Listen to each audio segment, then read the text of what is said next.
King of Gods. By Fast Food Restaurant, Kabanata 961. Pag-atake sa lungsod. Brother Fifth Prince, sa hitsura nito, tayong dalawa lang ay hindi sapat. Napabuntong hininga ang isang gwapong batang prinsipe. Brother 12th Prince, tama ka. Dapat tayong umatras muna at hintayin ang pagdating ni Brother 2nd Prince. Ang 5th Prince ay may malungkot na ekspresyon at malamig na mga mata. Kung nakipagtambalan siya sa 12th Prince, dapat ay nagawa nilang talunin ang isang Heaven's Legacy City. Ang ika-12 prinsipe ay huling nireranggo sa 10 kalahok na prinsipe. Ay napakabata, at wala siyang malapit sa kanya na gumawa ng anumang mga plano para sa kanya. Ang kasosyong tulad nito ay gagamitin lamang ng 5th Prince. Gayunpaman, hindi man lang sila nakalapit sa tarangkahan ng 8th Prince kahit na pinagsama nila ang kanilang mga lakas. Ang mga halimaw sa harap ng iba pang 3 pintuan ng lungsod ay labis silang natakot upang isipin pa ang pakikipaglaban. Gayunpaman, ang 8th Prince ay may mga miyembro ng Yu family sa kanyang koponan, at ang kanilang lihim na pamamaraan ay maaaring makabuluhang palakasin ang kanilang mga hayop. Kung hindi ginamit ng 8th Prince ang kanyang kayamanan para bumili ng isang grupo ng mga hayop mula sa Heaven's Legacy City. Nagalit ang ika-12 prinsipe, ngunit wala siyang magawa.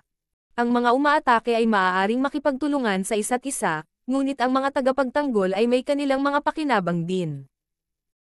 Halimbawa, ang 8th Prince ay bumili ng isang grupo ng mga hayop mula sa Spiritual Pet Garden sa loob ng Heaven's Legacy City. Kung ang isa ay sapat na mayaman, maaari pa silang bumili ng mga sinaunang hayop na lumitaw lamang sa mga alamat. Higit pa rito, nagpunta rin ang 8th Prince sa Array Tower at bumili ng mataas na ranggo na defensive array.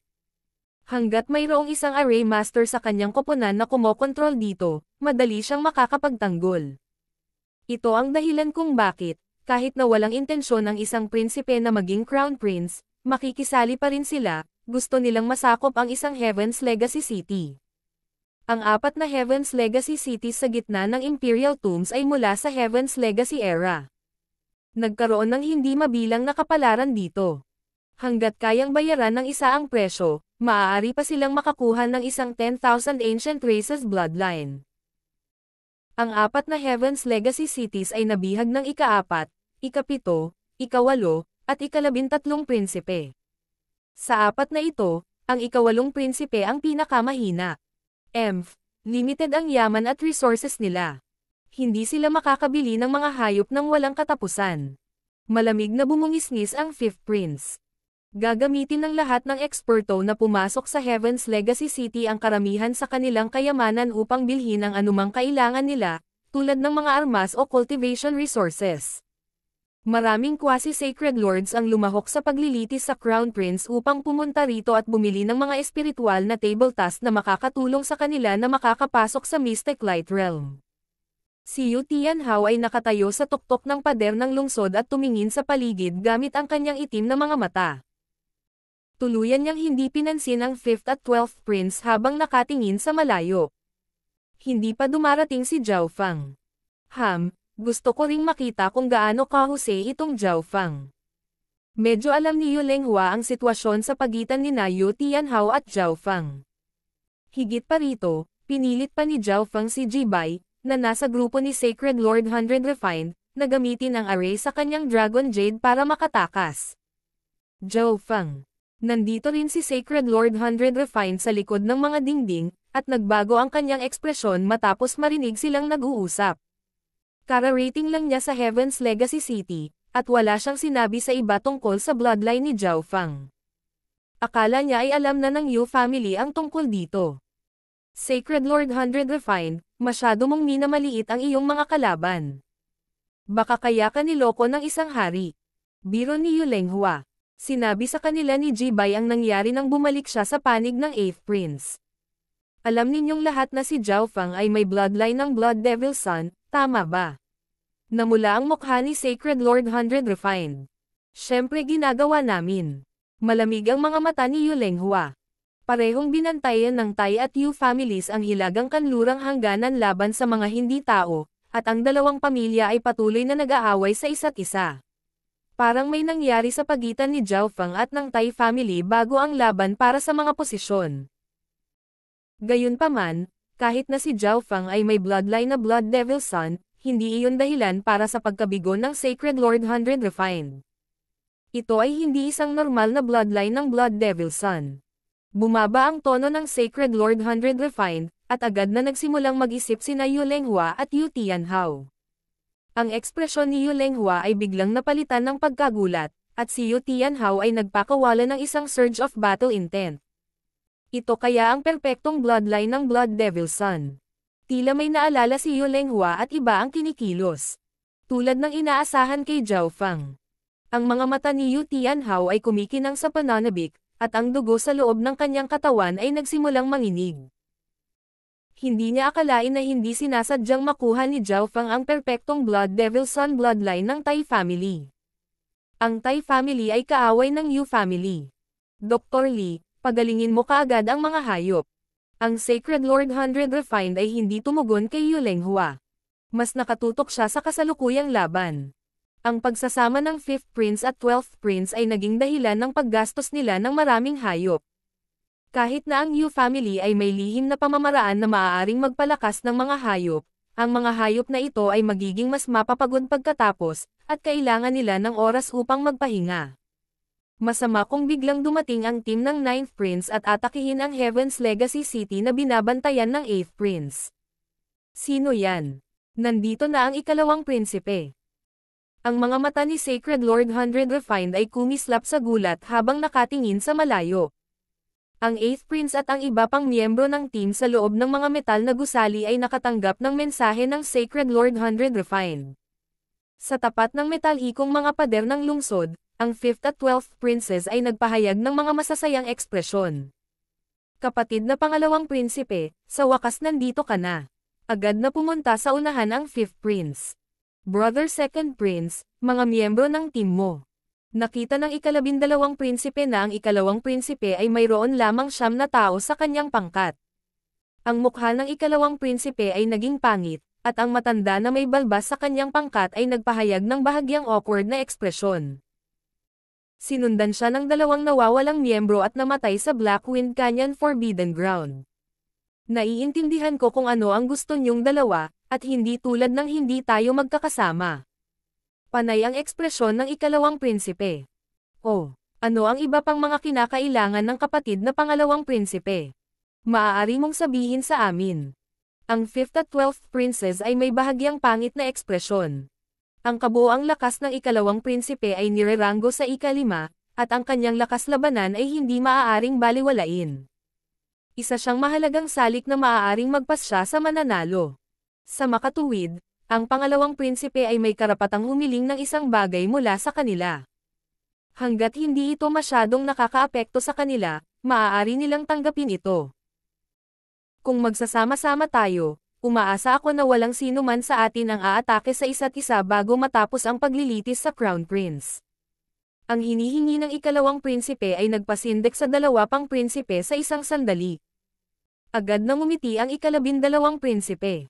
Siyempre, ibinaba ng 5th Prince ang kanyang mga mata. Ang ikalabindalawang prinsipe ay huling nireranggo sa 10 prinsipe, kaya siyempre papayag siya. Ano ang posibleng gawin niya kahit na gusto niya? Halatang kinakausap siya ng pangalawang prinsipe. Maghahalinhinan tayong 3 sa pagpasok sa Heaven's Legacy City. Sinabi sa kanila ng ikalawang prinsipe kung paano nila hahatiin ang Heaven's Legacy City. Kailangang sumang-ayon ang ika-5 prinsipe sa huli. At least ito ay nangangahulugan na mayroon pa silang pagkakataong makapasok sa Heaven's Legacy City. Okay, magsisimula na tayong umatake pagkatapos gumaling ang mga hayop mo. Tiningnan ng ikalawang prinsipe ang mga hayop na nagpapahinga at ang 2 abalang doktor. Makalipas ang kalahating araw, nagsanib puwersa ang pangalawa, ika-5, at ikalabindalawang prinsipe at inatake ang Legacy City ng 8th Prince's Heaven's Legacy. Nakontrol ng 3 halimaw na tamer ang halos 1,000 mabangis na hayop at pinatakbo sila patungo sa mga pader ng lungsod. Mahigit sa kalahati sa kanila ay pinaamo sa Imperial Tombs, at sila ay lubhang nakamamatay at mabangis. Agad na dehado ang mga hayop ng 8th Prince, at umatras sila sa gilid ng defensive array. Pumunta ka. Ang tatlong prinsipe ay umungal, at ang mga miyembro ng labanan ng tatlong pangkat ay umalangaw-ngaw. Sa sandaling ito, ang buong pangkat ng 8th Prince na may 11 tao ay naruroon sa mga pader ng lungsod. Magtatanggol lang kami. Panay ang tingin ng ikawalong prinsipe. Hindi siya nagmamadali. Bagamat may humigit kumulang 30 tao ang umaatake sa kanya at marami pa silang mga hayop, mayroon siyang 2 Sacred Lords at isang defensive array. Ang ikawalong prinsipe ay mayroon pa ring kalamangan sa pangkalahatan. Yu Lenghua, alis na tayo. Ang Sacred Lord 100 Refined ay humakbang pasulong. Hayaan mong masaksihan ko ang daang diskarte sa labanan ng Sacred Lord 100 Refined. Lumutang si Yu Lenghua habang umaagos mula sa kanyang katawan ang isang surge ng battle intent. Kasabay nito, sa gitna ng kagubatan. Boom! 2 sky-shaking golden apes ang nagsagupaan sa isa't isa. Ang iba pang mga miyembro ng koponan ng 9th Prince ay naglilinang sa gilid. Malaki ang natamo ng lahat pagkatapos makapasok sa Imperial Tombs. Halimbawa, nakakuha si Shi Yulei ng kompletong mana, kabilang ang isang inheritance sacred weapon at secrets technique, ngunit kailangan niya ng panahon para ma-master ito. Alam ni Zhao Feng na oras na para sa mga beast tamers upang gumanap sa lalong madaling panahon, kaya nagsimula siyang maghanap sa kaalaman at mga tip at trick ng mga beast tamers sa kanyang isipan. Kinokontrol at sinanay din niya ang mga hayop sa loob ng kanyang little world. Karamihan sa mga beast tamer ay personal na mahina, ngunit maaari silang magpakawala ng malakas na battle power sa pamamagitan ng kanilang mga hayop. Hindi naging mahirap para sa kanila na gumamit ng grupo ng mga King Beast para bitag ang ilang Emperor. Ang pag-aalipan sa pinuno ng Beast Pack ng mag-isa ay nangangahulugan na hindi ko makontrol ng mabuti ang bawat halimaw. Naintindihan ni Zhao Feng. Kahit nabigyan niya ang pinuno ng pack ng isang order, ito ay tumagal ng oras para sa iba pang mga hayop sa pack upang mag-react at tumugon. Sa makatuwid, sinubukan ni Zhao Feng na gamitin ang 10,000 Divine Thoughts technique at pagsamahin ang kanyang mga iniisip sa katawan ng bawat halimaw. Sinubukan niya muna ito sa 100 hayop, 200, 300, 500. 500 hayop ang aking limitasyon. Bahagyang nakaramdam ng pagod si Zhao Feng. 500 hayop lamang ang kaya niyang kontrolin sa pamamaraang ito. Gayunpaman, ang 500 hayop na ito ay parang mga paa ni Zhao Feng. Maaari silang kumilos ayon sa gusto niya, at ang kanilang opensa at depensa ay kapwa niya pinagpasyahan. Kung alam ng Beast Tamer kung paano gamitin ang mga ito ng matalino, ang 500 King Beast ay maaaring bitag ng hindi bababa sa 10 Emperor. Higit pa rito, lahat ng mga hayop ni Zhao Feng ay mula sa Imperial Tombs at may mas malakas na battle power kaysa sa mga normal na hayop. Boom! Ang labanan sa pagitan ng 2 sky-shaking golden apes sa wakas ay natapos na. Malinaw na nanalo ang sky-shaking golden ape ni Zhao Feng. Tumalon si Zhao Feng at inilagay ang isa pang sky-shaking golden ape sa Misty Spatial World habang itinatak ang kanyang Dark Heart Seal dito. Kulang pa ako ng 2 sky-shaking golden apes. Babalik ako maya-maya. Tumingin si Zhao Feng sa iba pang miyembro. Si Shi Yulei, Su Qingling, at ang ika-9 na prinsipe ay nasa estado ng pag-unawa at hindi dapat istorbohin. Mabuti yan. Naniniwala si Old Ying sa lakas ni Zhao Feng. Ang kanyang beast horde ay lubhang nakakatakot. Ang ika-9 na prinsipe at ang kumpanya ay nangangailangan ng isang taong magpoprotekta sa kanila, kaya't si Old Ying ay mananatili. Inilibot ng kaliwang mata ni Zhao Feng ang lugar, at iniwasan niya ang ilang beast pack habang patungo siya sa isang solong sky-shaking golden ape. Para saan mo ako sinusundan? Nagsalubong ang mga kilay ni Zhao Feng habang nakatingin kay Zhou Suer sa likod niya. Zhao Feng, gusto kong magtanong. Kailan mo balak papatayin? Agad na itinikom ni Zhao Feng ang kanyang bibig bago pa matapos magsalita si Zhou Suer. Ikaw. Anong ginagawa mo? Namula ang mukha ni Zhou Suer habang nagpupumiglas siya mula sa kamay ni Zhao Feng at sumigaw sa galit. Walang sino man sa opposite sex ang nakahawak sa kanyang mukha o bibig. Sinadya ba ni Zhao Feng na samantalahin siya? King of Gods, Kabanata 962. Sino ang dapat nating atakehin? Bagamat hindi masyadong naiintindihan ni Zhao Feng ang paglilitis sa Crown Prince, alam niyang magagamit ng mga prinsipe ang kanilang pseudo-Crown Prince Seal para kumonekta sa Grand Imperial Hall at umalis kasama ang lahat ng miyembro ng kanilang team. Naramdaman ni Zhao Feng na ang pseudo-Crown Prince Seal sa pag-aari ng Ninth Prince ay naglalaman ng mga komplikadong array at kakayahan. Nangangahulugan ito na ang Grand Imperial Hall ay may malakas na kontrol sa dimensyong ito. Lahat ng ginagawa natin dito ay maaaring nasa ilalim ng kontrol ng mga Imperial. Sabi ni Zhao Feng sa pamamagitan ng spiritual sense. Nang marinig ito, agad na hinawakan ni Zhou Suer ang kanyang bibig gamit ang kanyang kamay at tumingin kay Zhao Feng nang may kahihiyan. Kung totoo ang sinabi ni Zhao Feng, baka ngayon lang niya napatay si Zhao Feng. Ang Great Gun Lord Dynasty ay isang powerhouse na namuno sa 18 probinsya, kabilang ang Kang Ocean. Walang makapagbiro tungkol sa pagpatay sa isang prinsipe. Higit pa rito, ang ika-13 prinsipe ay ang prinsipe na pinakagusto ng kasalukuyang Sacred Emperor ngayon. Bumalik ka, baka walang oras para magpahinga mamaya. Maglalaro si Zhou Suer kapag sasalakayin nila ang lungsod. Hindi sinisi ni Zhao Feng si Zhou Suer.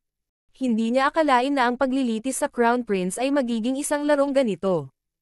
Ang pagpatay sa ika-13 prinsipe ay halos imposible sa lugar na ito. Si Zhou Suer ay hindi masyadong interesado sa paglilitis sa Crown Prince at hindi rin masyadong alam ang tungkol dito, ngunit ang kanilang mga aksyon ay nagdulot ng isang alon ng talakayan sa loob ng Great Gun Imperial Palace. Ang dalawa ay nasa saklaw ng selyo ng Ninth Prince, at ang kanilang mga aksyon ay ipinakita sa screen sa labas ng mundo. Ano ang relasyon ni na Prinsesa Suer at Zhao Feng?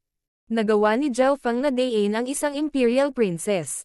Bakit gusto ni Prinsesa Suer si Zhao Feng? Maraming eksperto sa labas ng mundo ang natigilan. Kailangang malaman ng isa na, kahit na umalis na si Zhou Suer sa Imperial Palace, isa pa rin siyang Imperial Princess at may hindi mabilang na mga tagahanga. Mabuti. Parang may gusto na si Brat ngayon. Tuwang-tuwa ang tiyuhin ng ika-13 prinsipe at ang ilan sa mga puwersang sumusuporta sa ika-13 prinsipe. Nangangahulugan ito na hindi na nila kailangang isipin kung paano aalisin si Zhao Feng. Hanggat alam ni Zhao Yufei ang tungkol dito, tiyak na puputulan niya ang relasyon kay Zhao Feng ng mag-isa. Napakatalino ni Zhao Feng. Sa bulwagan ng Ninth Prince, ang Old Monster Shoe ay napuno ng paghanga. Zhao Feng. Imposible yan. Umiling si Duan Muqing. Ang isang maliit na aksyon na ito ay hindi maaaring patunayan ang anumang bagay. Bagamat ang mga aksyon ni na Zhao Feng at Zhou Suer ay nagulat sa mga puwersa at eksperto sa labas ng mundo, mabilis itong kumalma. Ang mas inaalala nila ay ang lakas ni Zhao Feng. Ang lahat sa labas ng mundo ay nakakita ng labanan sa pagitan ni na Zhao Feng at Tai Lingyun sa mana. Ang pagkabigla ng makita ang perpektong bloodline ng Blood Devil Sun ay hindi mas mahina kaysa makita ang unparalleled heaven battle ng bloodline. Ang pinakamalakas na bloodline ng dalawang pamilya ay lumitaw sa parehong panahon. Ito ba ay nagbabadya ng isang bagay? Dahil sa lakas na ipinakita ni Zhao Feng, naging makulay din ang mga ekspresyon ng maraming puwersa. Halimbawa, ang Nine Darkness Palace, ang Tai Family, ang Yu Family, at ang puwersa sa loob ng 8th Princess Hall. Bukod sa mga eksena ng pag-atake sa mga lungsod, maraming tao ang nagbigay pansin sa ika-9 na prinsipe. Pagkatapos ng lahat, nakita na nilang lahat ang proseso ng pagpapaamo ng pangkat ng 9th Prince sa mga hayop. Naniniwala sila na ang paglitaw ng koponan ng 9th Prince ay gagawing mas kawili-wili ang yugtong ito. Gayunpaman, maraming Grandmaster Beast Tamers ang naniniwala na kinokontrol lamang ni Zhao Feng ang mga pinuno ng Beast Pack at walang malakas na kontrol sa mga Beast Pack mismo. Hindi iyon sapat laban sa mas matandang Grandmaster Beast Tamers. Sa sandaling ito, sa harap ng pader ng lungsod ng 8th Prince ay ang mga hayop at ang mga espesyalista sa labanan mula sa magkabilang panig. Ang ika-8 prinsipe ay umasa sa defensive array at maaaring protektahan ang kanyang koponan sa ngayon. Ang Sacred Lord 100 Refined at Yu Lenghua ay parehong may matinding battle power. Pinigilan nila ang isang Sacred Lord at ilang dosenang quasi-Sacred Lord. Ang Sacred Lord Lightning Tooth sa koponan ng 5th Prince ay napakalakas din para sa isang tao sa simula ng mga yugto ng Mystic Light Realm, ngunit hindi siya ang kalaban ni Yulenghua. Kalokohan, kung sanay ka na, lumabas ka at lumaban ka. Isang quasi-sacred lord mula sa team ng 5th Prince ang nanumpa. Ang mga miyembro ng koponan ng 8th Prince ay nakatayo lamang malapit sa mga gilid ng defensive array at binawasan ang lakas ng pag-atake ng kaaway. Kapag may oras silang natitira, paminsan-minsan ay papatayin nila ang mga hayop sa ibaba at bawasan ang pressure kay Jibay. Sa kabilang banda, kailangan munang sirain ng mga attacker ang defensive array bago sila makapasok. Jibay, tara na. Focus lang sa defense. Bahagyang nag-aalala ang 8th Prince habang nakatingin sa pawisan na si Jibay. Pagkatapos ng lahat, kahit na si Jibay ay may purple star eyes at naging mas mahusay pagkatapos na makapasok sa Heaven's Legacy City, kaharap niya ang 3 Beast Tamer. Halika tulong. Ang battle power ng Yu Tianhao na ito ay hindi mas mahina kaysa sa isang normal na Sacred Lord. Ang dalawang quasi-sacred lords ay mas natulala ng mas matagal nilang nilabanan si Yu Tianhao. Si Yu Tianhao ay isa lamang emperor at hindi pa man lang ganap na nagising ang unparalleled heaven battle ng bloodline, at gayunpaman kaya pa rin niyang sumpuin silang dalawa. Napakakakaibang Little World. Dalawang emperor na nakakita sa Little World ng yelo at apoy ni Luo Zun ay nagulat. Dahil ang kapangyarihan ng Little Worlds ay mahigpit na pinigilan sa Imperial Tombs, halos walang gumamit sa kanila. Halika. Si Luo Zun ay napuno ng hangarin sa labanan. Ang kanyang munting mundo ng yelo at apoy ay nabuo lamang bago pumasok sa Imperial Tombs. Pagkatapos ay sinimulan niya itong gawing perpekto pagkatapos makapasok sa Imperial Tombs, kaya medyo inangkop ito sa dimensyong ito. Brother Second Prince, hindi maganda ang sitwasyon. Nagsalubong ang mga kilay ng 5th Prince habang nakatingin sa labanan. Bagamat tila sila ay nagkaroon ng kalamangan, sila ay talagang hindi. Ang lakas ng lahat sa pangkat ng 8th Prince ay naging mas malakas pagkatapos makapasok sa Heaven's Legacy City. Ang mga mata ng ikalawang prinsipe ay kumikinang habang nakatingin sa mga ekspertong nakikipaglaban sa himpapawid. Ang mga miyembro ng pangkat ng 8th Prince ay mas malakas at may mas potensyal. Paano kung mag-away din tayo? Ang ikalabindalawang prinsipe ay may naiinip na ekspresyon, at naikuyom niya ang kanyang mga kamao. Maaaring gamitin ng mga prinsipe ang Draconic Providence upang madagdagan ang kanilang lakas sa labanan. Kung nagsimulang mag-away ang 3 prinsipe, maaaring bumalik ang tubig. Maghintay ka muna saglit. Tumayo ang ikalawang prinsipe habang nasa likod ang kanyang mga kamay. May ilang oras pa bago natapos ang yugto ng pag-atake sa lungsod. Hindi nila magagamit ang kanilang Draconic Providence ng padalos-dalos. Nagpa siya ang 3 prinsipe na umatras pagkatapos ng kalahating araw. Wala silang magawa laban sa ika-8 prinsipe, na nagpa siya na bantayan na lamang ang lungsod. Pinag-usapan ng 3 prinsipe at ng kanilang mga miyembro ng pangkat kung ano ang gagawin sa likod ng isang higanteng bato. Ang kritikal na punto ay ang defensive array. Ang defensive array ng 8th Prince ay binili mula sa array tower. Masyadong malakas. Iisa lang ang array master natin. Hindi natin ito kayang harapin. Natagpuan ng lahat ang kritikal na punto ng labanang ito.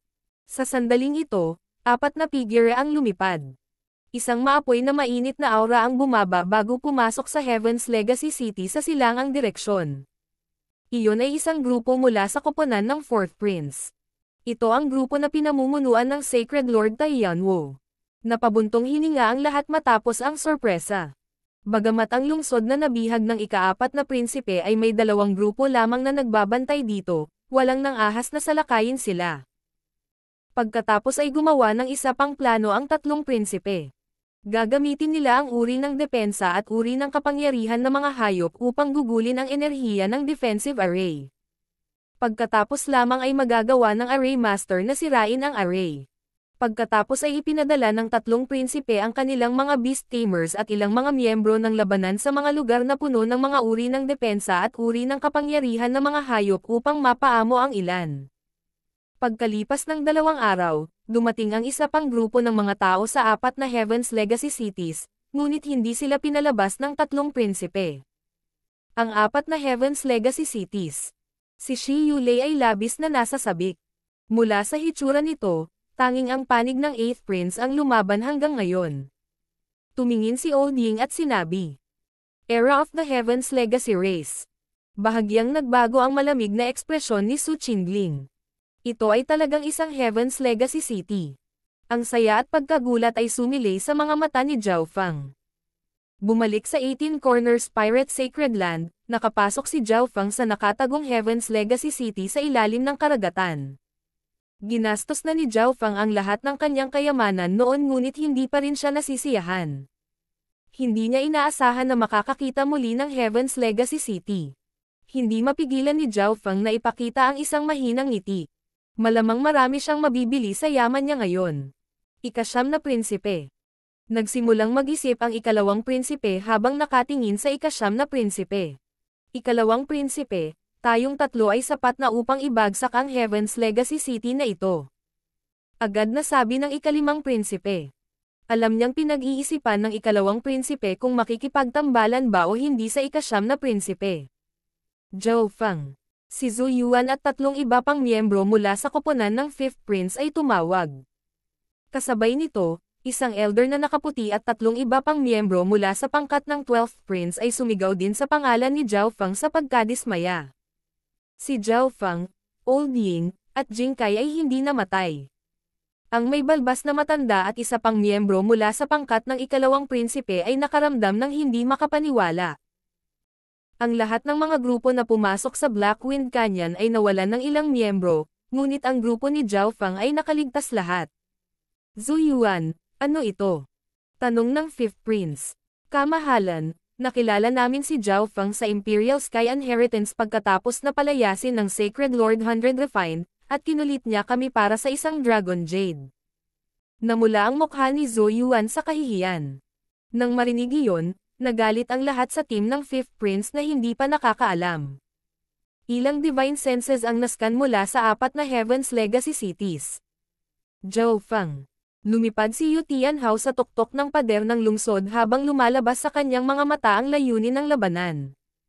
Yu Tianhao, bumalik ka. Ang boses ni Yu Lenghua ay narinig sa isipan ni Yu Tianhao. Nag-alinlangan sandali si Yu Tianhao bago huminto sa pader ng lungsod. Alam niyang hindi masyadong maganda ang sitwasyon ng 8th Prince, kaya hindi siya basta-basta makakaalis sa Heaven's Legacy City. Kung aatakihin tayo ng ika-9 na prinsipe, ipaubaya sa akin si Zhao Fang. Biglang sabi ni Yu Tianhao. Ang ika-8 prinsipe at ang iba pang mga miyembro ay tumigil saglit. Kahit papaano ay naramdaman nila na gusto ni Yu Tianhao na salakayin sila ng ika-9 na prinsipe. Bumagal ang takbo ng team ng 9th Prince. Old Ying, sino ang dapat nating atakihin? Tanong ni Shi Yulei at tumingin sa lungsod ng 8th Prince. Mula sa kasalukuyang sitwasyon, ang ika-8 prinsipe ay nakaharap na sa 3 prinsipe at nasa pinakamapanganib.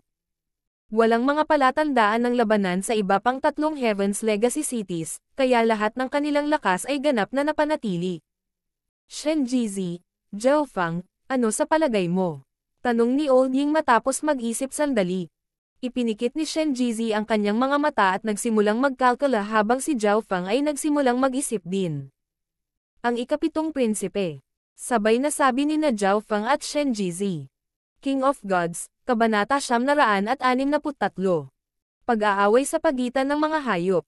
Tumigil sandali si Zhao Fang bago tumingin kay Shen Jizi. Ang dahilan kung bakit sinabi niyang gusto niyang salakayin ang 7th Prince ay dahil medyo marami siyang kakilala sa team ng 8th Prince, at kahit na hindi sila eksaktong magkaibigan, hindi rin talaga sila magkaaway. Ang isa pang dahilan ay, sa Blackwind Canyon, ang grupo ni Jiang Hao ay nawalan ng 2 miyembro, kabilang ang Array Master Wu Yu. Si Jiang Hao ay mula sa pangkat ng 7th Prince, kaya ang kanilang kabuoang lakas ay hindi kasing taas ng 8th Prince. Sa kabuuan, gustong atakihin ni Zhao Fang ang 7th Prince dahil sa mga personal na dahilan. Kaya bakit pinili din ni Shen Jizi ang 7th Prince? Ang iba ay lahat ay tumingin kay Zhao Fang at Shen Jizi na nagtataka. Bakit? Tanong ni Shi Yulei. Nagtataka siya kung bakit pareho ang sinabi ni na Zhao Fang at Shen Jizi. Ang ika-8 prinsipe ay dapat ang mas lohikal na pagpipilian. Kung tama ang aking mga hula, ang kabuoang lakas ng 8th Prince ay bahagyang mas malakas kaysa sa 7th Prince. Kahit na nakuha natin ang kanyang Heaven's Legacy City, kailangan nating mag-ingat kung sakaling gusto nilang bawiin ito. Sabi ni Old Ying pagkatapos ng ilang pag-iisip. Siya ay orihinal na nagpaplano na salakayin din ang 8th Princess Heaven's Legacy City, ngunit malamang na may ilang dahilan kung bakit sina Zhao Feng at Shen Jizi ay umatake sa 7th Prince. Higit pa rito, nilinang ni Shen Jizi ang daw ng buhay at isang dalubhasa sa panghuhula. Maaaring nahulaan niya ang ilang partikular na mahalagang impormasyon. Tama. Magiliw na tumangaw si Su Qingling sa kanyang ulo. Ang tatlong tao sa kanilang grupo na may pinakamalakas na kapangyarihan ay nagpasya na salakayin ang 7th Prince. Lahat ng iba ay natural na magsisimulang maniwala sa kanila. Sa likod ng higanteng bato kung saan nagtipon ang tatlo pang prinsipe. Papunta sila sa Heaven's Legacy City sa kanluran. Bulalas ng isang emperor. Ano? Sasalakayin nila ang 7th Prince. Paano na kaya? Ika-7 ang ika-9 na prinsipe. Paano siya magiging kapareha ng 7th Prince?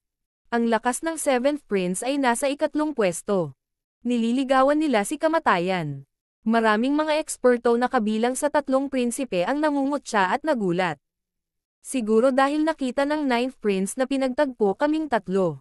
Kahit na dumating siya upang salakayin ang ika-8 prinsipe, wala siyang mapapala rito. Hihihi, syempre. Sapat na ang ating mga puwersa para pabagsakin ang ika-8 prinsipe. Agad na naisip ng lahat ang dahilan. Hihihi, at least alam nila ang lugar nila. Ang 5th Prince ay may malamig na ngiti sa kanyang mukha. Sa neutral at matatag na ugali ng ika-2 prinsipe, malamang naiimbitahan niya ang ika-9 na prinsipe sa kanilang party. Sa ngayon, nagpa siya ang 3 prinsipe na hatiin ang mga kita ng Heaven's Legacy City sa 3 bahagi.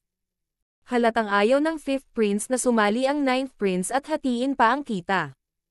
Sa itaas ng City Hall kung saan matatagpuan ang 8th Prince, ang lahat ng miyembro ng team ng 8th Prince ay nagulat na mga ekspresyon habang nakatingin sila sa 9th Prince at lumilipad ang kumpanya patungo sa Heaven's Legacy City sa kanluran. Bakit sila? Noong una ay inakala nila na ang ika-9 na prinsipe ay sasama sa ika-2 prinsipe at sasalakayin din sila. Kung nangyari iyon, hindi nila mapoprotektahan ang Heaven's Legacy City kahit gaano pa sila kalakas. Ang Sacred Lord 100 Refined at ang 2 henyo ng G family ay naguguluhan din. Zhao Feng.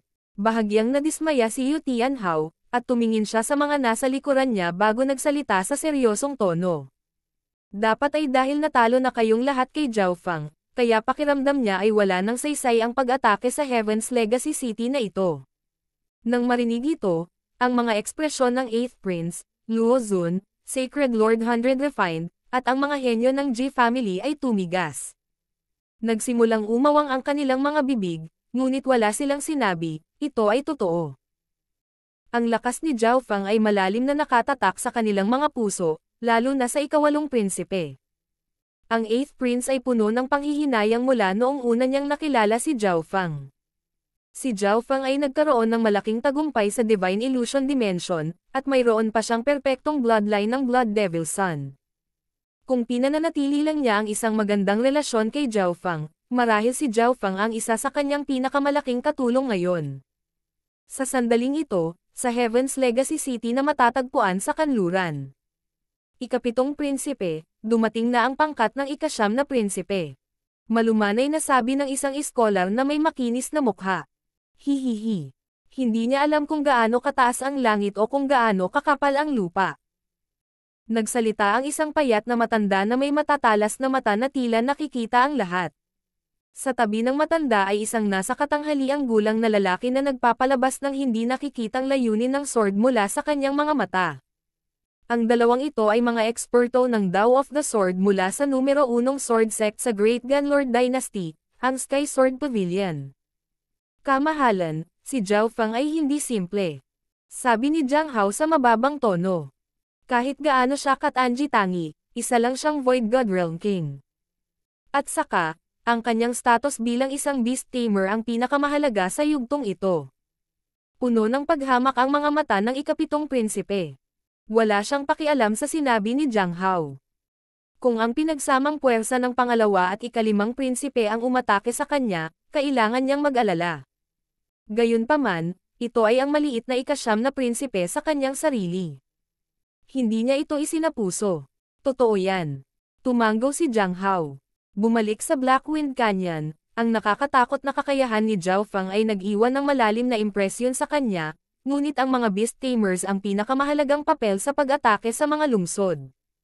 Si Zhao Fang ay napakabata pa, gaano man siya kalakas, gaano siya kahusay sa pagpapaamo ng hayop. Jiang Hao, huwag kang mag-alala. Hindi ko hahayaang makalapit ang kanyang espiritual na alaga sa Heaven's Legacy City na ito. Hindi mo naman kailangang matakot ng ganoon, di ba? Isang nakatatandang kulay abo ang may kumpiyansang ngiti. Bahagyang naging pangit ang ekspresyon ni Jiang Hao, ngunit wala siyang sinabi.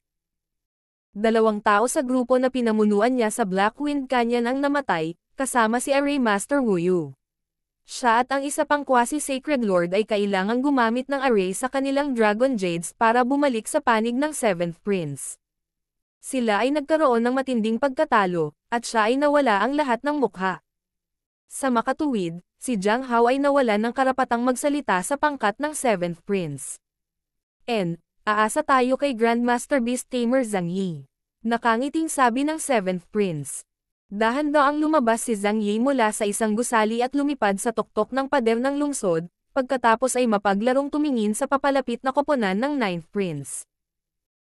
Ilang daang mabangis na hayop sa harap ng mga pader ng lungsod ang agad na nagmulat ng kanilang mga mata, at isang surge ng nakakatakot na mabangis na aura ang bumaril sa hangin. Inihanda niya ang karamihan sa mga ito sa sona ng kontinente. Ang iba ay mga bihirang hayop na pinaamo niya sa Imperial Tombs. Dahil wala pang dumating para sa lakayin ang 7th Prince, hindi pa siya nakabili ng kahit anong hayop mula sa Spiritual Pet Garden. Halika. Tingnan ko kung gaano katalentado. Inilibot ng mga mata ni Zhang Yi ang grupo at sa wakas ay huminto kay Zhao Fang. Bagamat narinig niya ang tungkol sa Cloud Silkworm Saint Butterfly na taglay ni Zhao Fang, ang isang espiritual na alagang hayop ay hindi makakaapekto sa tubig sa isang labanan sa pagitan ng mga sangkawan ng hayop. Bukod dito, maraming paraan ang magagamit niya para pangalagaan ang Cloud Silkworm Saint Butterfly. Tumingin din kay Zhao Fang ang mga miyembro ng team ng 9th Prince. Ang mga kakayahan ni Zhao Fang sa pagpapaamo ng hayop ay nagulat sa kanila, ngunit hindi nila alam kung gaano siya kahusay sa aktwal na pagkontrol sa kanila.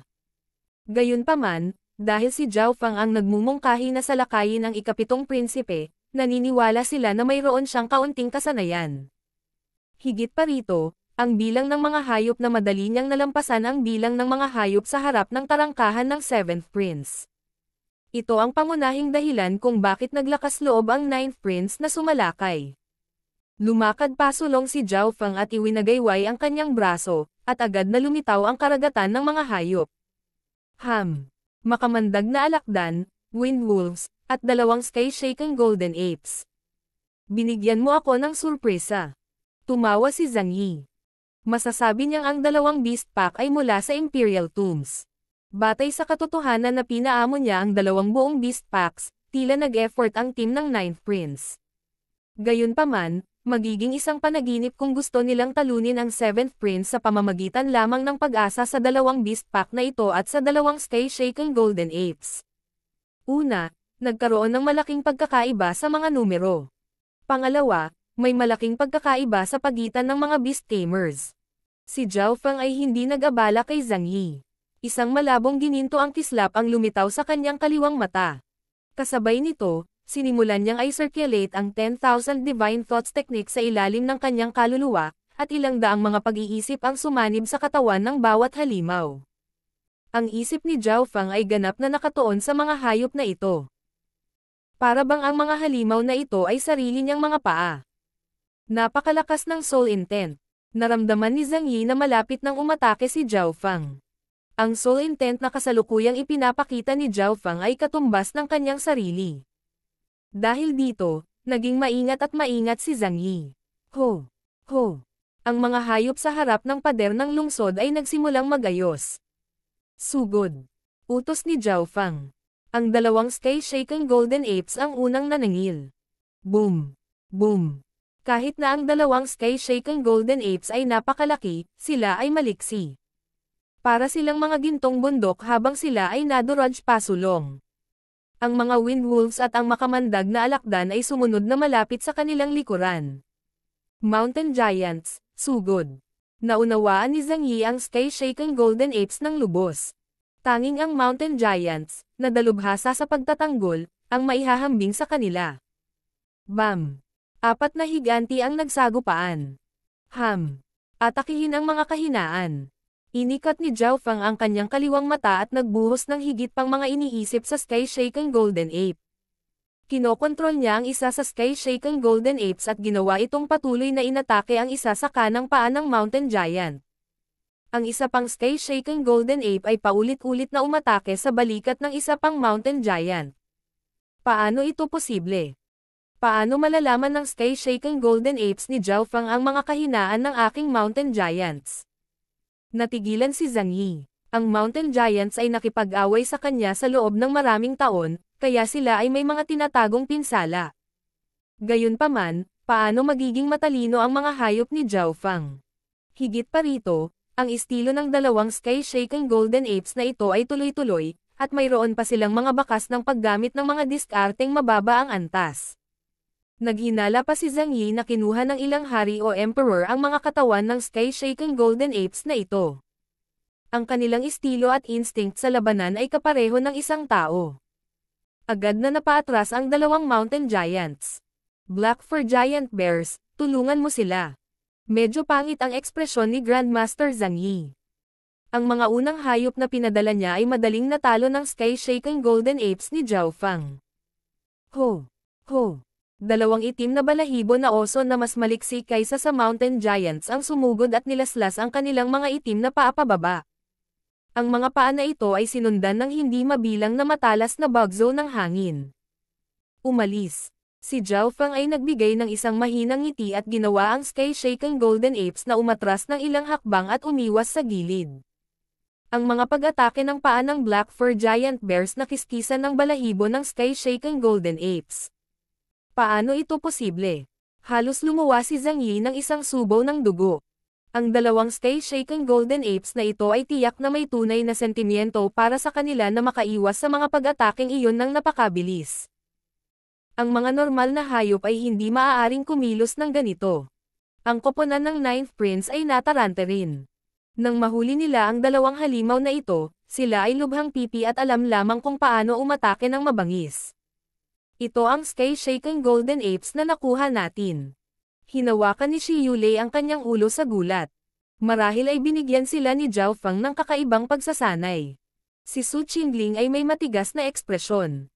Ang dalawang halimaw na ito ay tila may sariling katalinuhan at alam pa ang ilang mga diskarte sa pakikipaglaban. King of Gods, Kabanata 964. Pagdating ng Black Robes. Ayos na ba ang mata ko?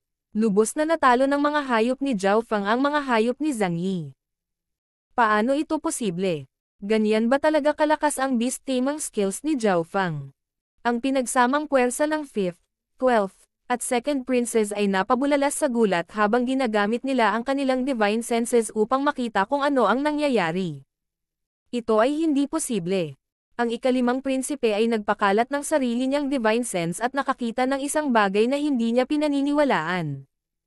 Ang ika-2 prinsipe at ang ika-12 prinsipe ay may mga solemn na ekspresyon, at nagsisi sila sa hindi pag-imbite sa ika-9 na prinsipe. Kung mayroon sila, maaaring nakuha na nila ang legacy city ng 8th Princess Heaven's Legacy City ngayon. Bukod sa 3 prinsipe sa labas, ang ibang mga eksperto sa loob ng Heaven's Legacy City ay nanunood din sa nangyayari sa panig ng 7th Prince. Gaya ng naisip ko, ang ika-8 prinsipe ay nagbigay ng walang magawang ngiti. Ang pagpapakita ni Zhao Fang ay muling nagulat sa lahat. Ito ay hindi posible. Berde ang mukha ni Jibay. Ang dahilan kung bakit siya pinilit na tumakas ni Zhao Fang ay dahil siya ay isang hayop na tamer, kaya ang kanyang individual na lakas sa pakikipaglaban ay napakahina. Kapag may nakalapit sa kanya, wala na siyang magagawa. Gayunpaman, ang kakayahan ni Zhao Fang sa pag-amo ng hayop ay nalampasan din siya. Ang 7th Prince at ang kanyang mga miyembro sa loob ng Western Heaven's Legacy City ay natigilan sandali, ngunit wala silang sinabi. Ang bawat isa ay may tame time na mga ekspresyon habang sinisiyasat nilang mabuti ang labanan. Sa sandaling ito, kumalma na si Grandmaster Beast Tamer Zhang Yi. Siguro yung brat na yon. Nakita ni Zhang Yi kung ano ang problema. Mula nang magsimula ang laban, nakatayo lang si Zhao Feng doon, at hindi man lang siya nagsasalita. Tiyak na gumagamit siya ng ilang uri ng lihim na pamamaraan para direktang kontrolin ang dalawang Sky-Shaken Golden Apes. Ito ang dahilan kung bakit magkaiba ang kilos ng dalawang halimaw, na para bang sila ay tao. Hindi ako naniniwala na makokontrol mo ang lahat ng iyong mga hayop sa parehong antas. Malamig na tumawa si Zhang Yi. Narinig na niya ang tungkol sa mga lihim na pamamaraan noon, at ang mga ito ay nagtrabaho lamang sa isang maliit na bilang ng mga hayop. Ikinaway ni Zhang Yi ang kanyang mga braso at ikinalat ang kanyang kamalayan sa buong larangan ng digmaan. Unang koponan, pangkat 2, palibutan ang Sky-Shaken Golden Apes mula sa magkabilang panig. Ang mga koponan na 8, 9, at 10, maghanda upang harangan ang karga ng makamandag na alakdan at windwolves. Ang mga profesional na beast tamers ay naglalagay ng mga katulad na hayop sa mga koponan upang mas makontrol ang mga ito. Ngumiti si Zhao Feng. Ito ay tulad ng isang laro ng chess, at mabilis niyang inilipat ang kanyang mga piraso. Agad na hinaranggan ng isang bahagi ng windwolves ang mga hayop na tutulong sa mountain giants.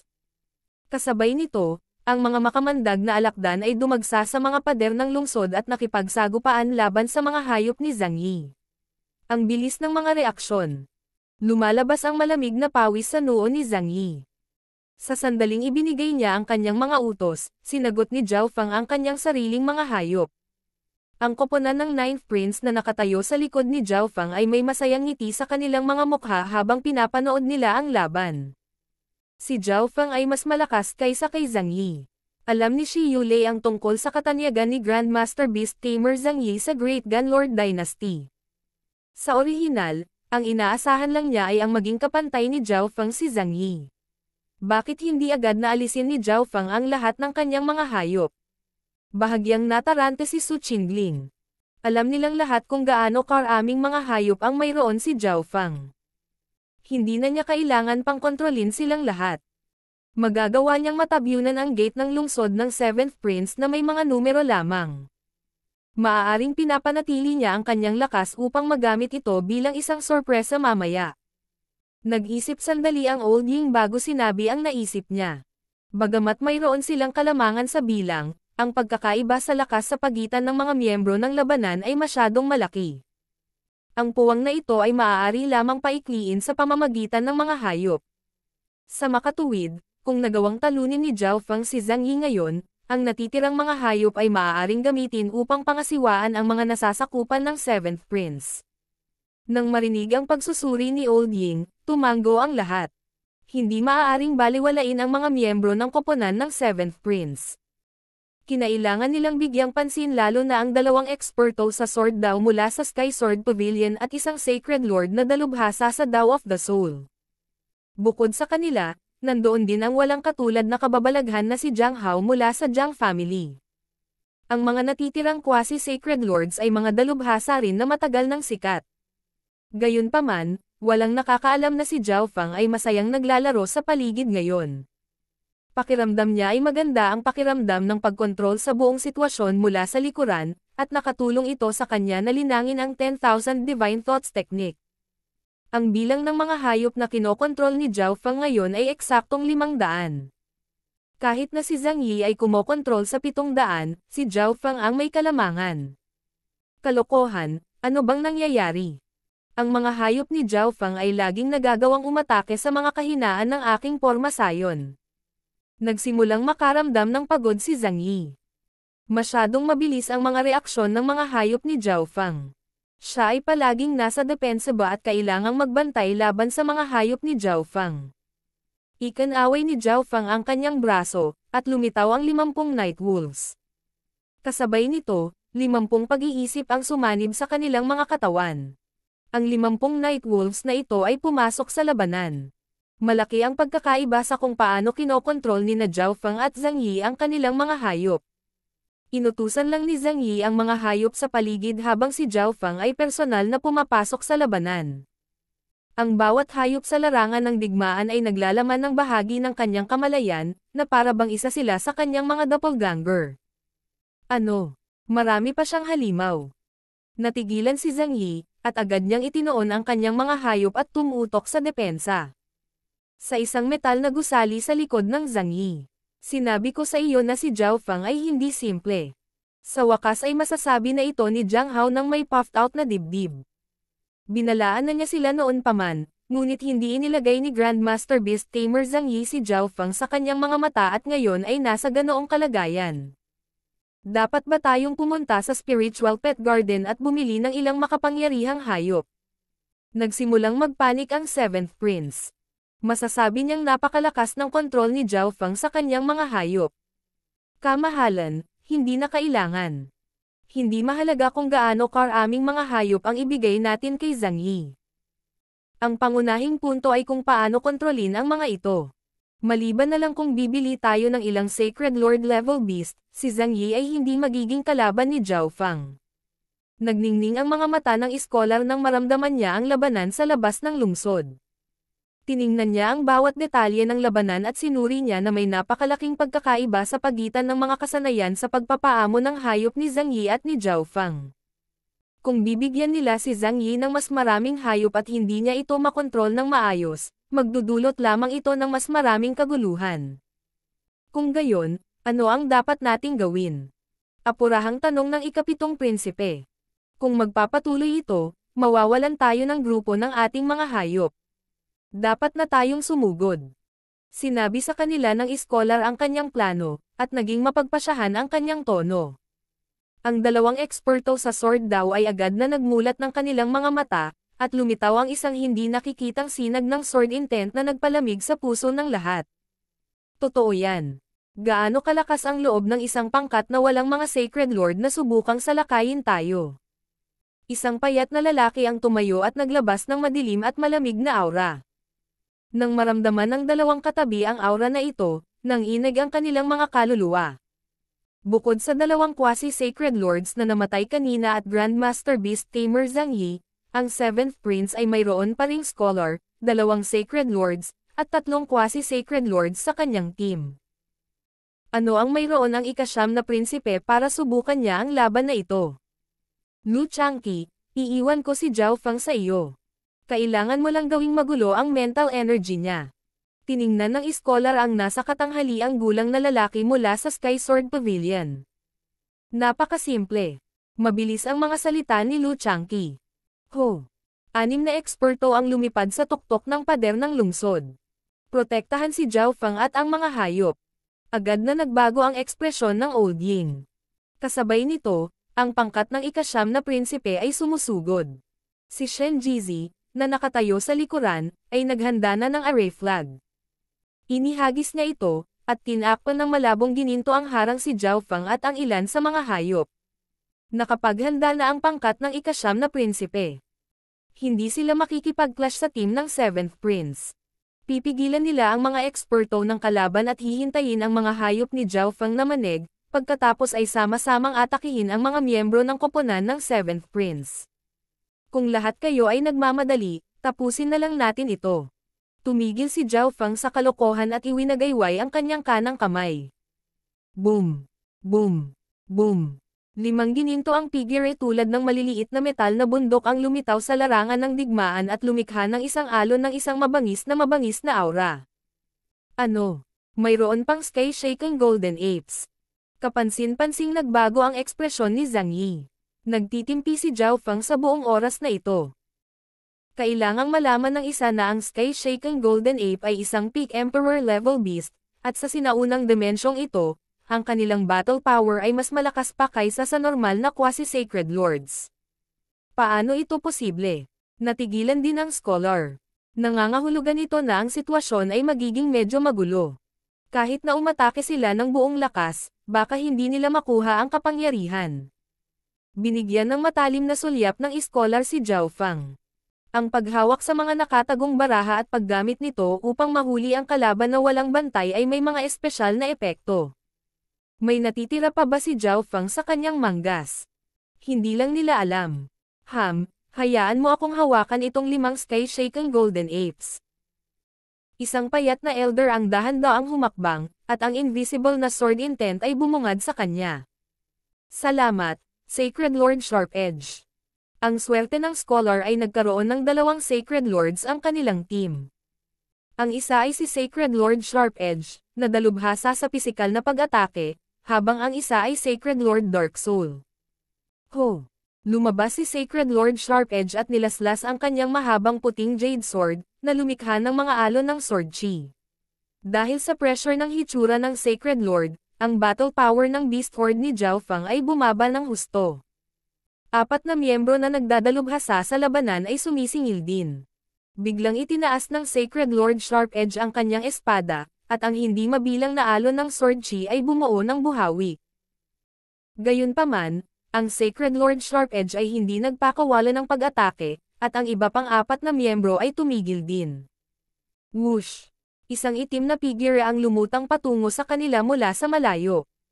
Isang nakakatakot na aura ng kamatayan ang sumilay mula sa itim na figure.